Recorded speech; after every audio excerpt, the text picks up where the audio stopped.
Welcome to ग्रामरिक app. आज हम एक बहुत ही मजेदार जापानी फैंटेसी फिल्म की बात करेंगे जिसका नाम है tales of unusual washing machine. वैसे जापानी इस किस्म के अजीब और मजेदार फिल्मों के काफी शौकीन हैं। फिल्म हाशिमोटो से शुरू होती है जो कि टोक्यो में रहता है और बेचारे को अभी अभी नौकरी से निकाला गया है, इसलिए उसकी माली हालत काफी पतली है। एक दिन सुबह वो अपने कपड़े धोने के लिए लॉन्ड्री एरिया में जाता है और कपड़े मशीन में डालकर बेंच पर बैठ जाता है। उस वक्त उसके मुंह से ख्वाहिश निकलती है कि काश एक ठंडी बियर मिल जाए, क्योंकि उसकी जेब में तो पैसा था नहीं कि वो अपनी ख्वाहिश पूरी करे। और अचानक ही सामने मौजूद वॉशिंग मशीन में कुछ गिरने की आवाज आती है। वो देखता है तो मशीन में बियर का टिन पड़ा होता है। पहले तो वो ये समझा कि कोई गलती से उसे वहाँ भूल गया है, मगर छूने पे पता लगता है कि ये तो ठंडा यख है। उसी वक्त एक बूढ़ा आदमी जो कि वहाँ था, स्वीपर था, वहाँ आया और बोला कि ये जादू की मशीन है और तुम्हारी हर ख्वाहिश पूरी कर सकती है। हाशिमोटो समझा कि ये कोई प्रैंक यानी मजाक किया जा रहा है, मगर बूढ़ा मजीद पास आया और जोर देकर कहा कि ये सचमुच जादू की मशीन है। उसके जाने के बाद हाशिमोटो आराम से बैठा और बियर का मजा लेने लगा। उसी वक्त एक लड़की अंदर आई और मशीन में कपड़े डालकर उसकी तरफ आने लगी। हाशिमोटो गरीब होने के साथ साथ शर्मीला भी था। यही वजह है कि आज तक उसकी कोई गर्लफ्रेंड भी ना थी। वो आराम से बेंच के किनारे की तरफ खिसक गया ताकि लड़की के लिए जगह बना सके। लड़की ने पहले भी कई दफा उसे लॉन्ड्री में देखा था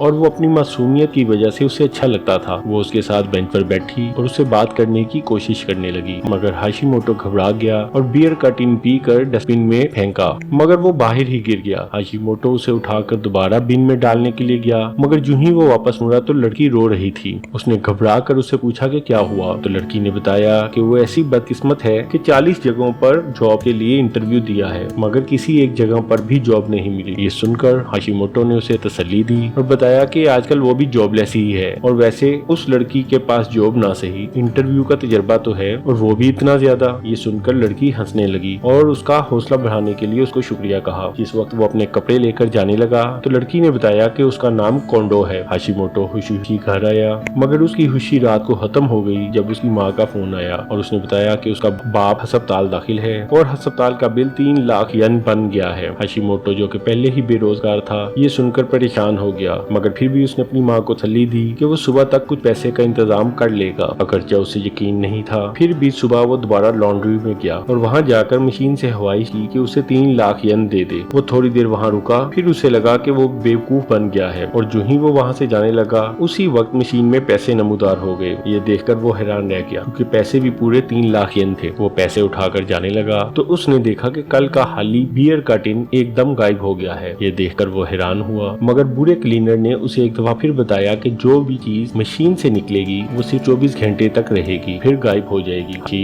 हाशिमोटो ये सुनकर जल्दी से लॉन्ड्री से निकला ताकि वो पैसे गायब होने से पहले अपनी माँ को भेज दे। रास्ते में उसे कोंडो मिली, जिसने उसे बताया कि उसे नौकरी मिल ही गई है और वो जॉब पर जा रही है। उसी वक्त हाशिमोटो को माँ का दोबारा फोन आया और बातों से कोंडो को भी पता चल गया कि हाशिमोटो का बाप बीमार है। पैसे भेजने के बाद उसने सोचा कि वो अपनी जिंदगी की तमाम मुश्किलात इस मशीन से खत्म कर सकता है। ये सोचकर वो लॉन्ड्री में वापस आया और इस दफा एक अच्छे सूट की फरमाइश की ताकि वो उसे पहनकर इंटरव्यू दे सके। बाकी सारा दिन वो उसी सूट में ऑनलाइन इंटरव्यू देता रहा, मगर जब अगले दिन वो घर आया तो देखा कि सब जॉब से उसे इनकार ही हुआ है और उसके साथ ही सूट भी उसकी आंखों के सामने गायब हो गया। इससे उसे अफसोस तो हुआ, मगर फिर उसे ख्याल आया कि वो नौकरी के पीछे क्यों भाग रहा है, जबकि वो तो वैसे ही अपनी तमाम जरूरियात पूरी कर सकता है। ये सोचकर वो अगली सुबह दोबारा लॉन्ड्री आया और मशीन से खूबसूरत मॉडल जैसी गर्लफ्रेंड की फरमाइश की। ये कहते ही मशीन से एक इंतहाई खूबसूरत लड़की बाहर आई, और जो ही हाशिमोटो ने उससे फ्रैंक होने की कोशिश की तो उसने उसे थप्पड़ रिसीव कर दिया। थप्पड़ मारने के बाद वो बाहर चली गई और बेचारा हाशिमोटो गुमसुम खड़ा रहा। उसने एक दफा फिर मशीन से खूबसूरत लड़की की फरमाइश की, मगर इस दफा ये भी कहा कि वो उससे प्यार करने वाली हो। एक दफा फिर एक खूबसूरत लड़की मशीन से बाहर आई और इस दफा हाशिमोटो को थप्पड़ ना पड़ा, बल्कि वो तो उसके प्यार में पागल थी। वैसे अगर ऐसी मशीन हकीकत में होती तो मजा आ जाता। फिर हाशिमोटो उसे शॉपिंग पर ले गया और उसे दुनिया जहाँ की चीजें उन्हीं पैसों से लेकर दी।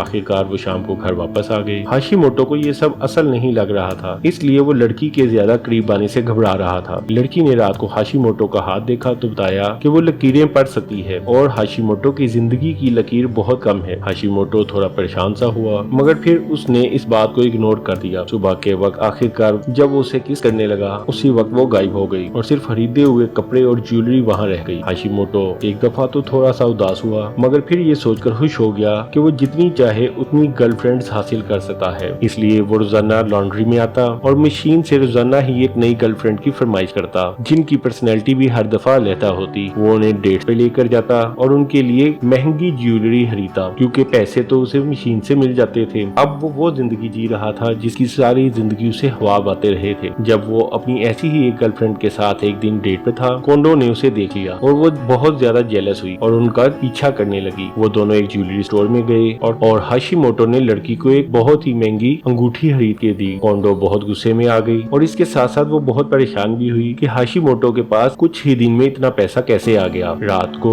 हाशिमोटो जब लॉन्ड्री में गया, वहाँ उसे कोंडो भी मिली। कोंडो ने उससे पूछा कि उसके पास इतना पैसा कैसे आ गया, तो हाशिमोटो ने झूठ बोला कि वो लॉटरी जीत गया है। ये सुनकर कोंडो को ये यकीन हो गया कि वो लड़की उसके पैसे के पीछे है और हाशिमोटो भी अब वो आदमी नहीं रहा जिसे वो पसंद करती थी, बल्कि वो बिल्कुल बदल गया है। लेकिन हाशिमोटो ने उसकी किसी बात का कोई असर ना लिया और पैसे के साथ वहाँ से चला गया। अगली दफा वो अपनी गर्लफ्रेंड के साथ एक बहुत महंगे होटल में डेट पर गया और उसकी छत पर जाकर लड़की को एक बहुत ही कीमती रिंग दी। थोड़ी देर के बाद वो लड़की गायब हो गई और हाशिमोटो ने पहले की तरह वो रिंग उठा ली। हाशिमोटो अब तक अच्छी और मासूम लड़कियों की ख्वाहिश करता रहा था, लेकिन इस दफा उसने तब्दीली के लिए एक चालाक और होशियार लड़की की फरमाइश की। उसी वक्त एक इंतहाई चालाक सी लड़की मशीन से बाहर आई। फिर वो दोनों आपस में फ्लर्ट करने लगे। उसी वक्त कोंडो भी वहाँ पहुंची और छुप कर उन्हें देखने लगी। कोंडो ने देखा कि हाशिमोटो उसे बहुत सी अंगूठियां पहना रहा है। ये सब वही अंगूठियां थी जो हाशिमोटो ने अब तक जमा की थी। उसी वक्त हाशिमोटो को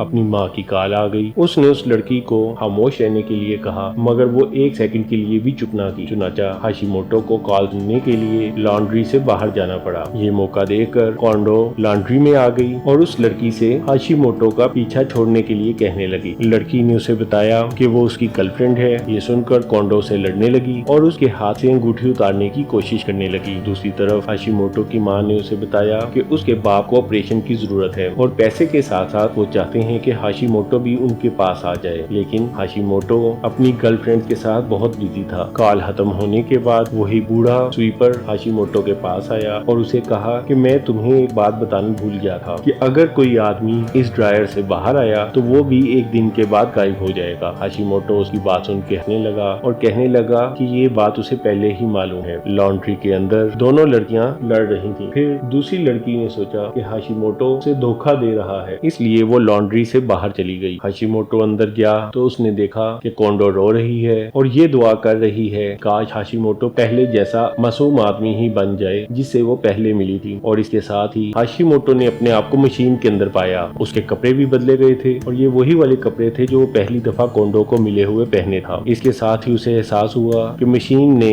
कोंडो की ख्वाहिश पूरी कर दी है। क्योंकि अब वो ड्रायर से बाहर आया था, इसलिए उसके पास सिर्फ एक दिन ही रह गया था। और इस तरह जिस लड़की ने फर्स्ट डेट पे कहा था कि उसकी जिंदगी की लकीर इंतहाई थोड़ी है, वो सच ही था। बाहर आकर उसने देखा कि टीवी पर एक ज्वेलरी शॉप का दिखाया जा रहा है, जहाँ से हजारों येन गायब हो चुके हैं। फिल्म के आखिर में हाशिमोटो अपना अंजाम जानकर जमीन पर गिर जाता है, जबकि कोंडो हैरानी से उसे देख रही होती है। सब्सक्राइब करना ना भूलिएगा।